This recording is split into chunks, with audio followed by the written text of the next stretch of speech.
অবিশ্বাস্য কামব্যাকে ইংল্যান্ডকে কাঁদিয়ে বিশ্বকাপের ফাইনাল নিশ্চিত করল আর্জেন্টিনা।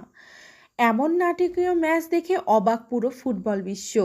শুরু থেকেই দুই দল খেলেছে আক্রমণাত্মক ফুটবল। প্রথমার্ধে গোল না হলেও দ্বিতীয় অর্ধে ম্যাচের রং বদলে যায়। 54 মিনিটের দুর্দান্ত এক আক্রমণ থেকে গোল করে এগিয়ে যায় ইংল্যান্ড।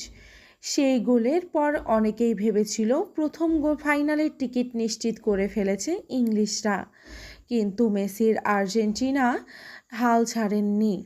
একের পর এক চাপে ফেলে ইংল্যান্ডকে। অবশেষে 80 মিনিটে আসে সমতার গোল। সেই গোলেই যেন নতুন করে প্রাণ ফিরে পায় আর্জেন্টিনা। এরপর ম্যাচের শেষের দিকে আবারও ভয়ঙ্কর আক্রমণ চালায় মেসিরা। দুর্দান্ত এই সুযোগ কাজে লাগিয়ে আরও একটি গোল করে ম্যাচের মোড় পুরোপুরি ঘুরিয়ে দেয় আর্জেন্টিনা। মুহূর্তেই উৎসবে মেতে ওঠে খেলোয়াড় ও সমর্থকেরা। শেষ ভাসি বাজতেই 2-1 গোলে অবিশ্বাস্য জয় নিয়ে বিশ্বকাপের ফাইনাল নিশ্চিত করে আর্জেন্টিনা।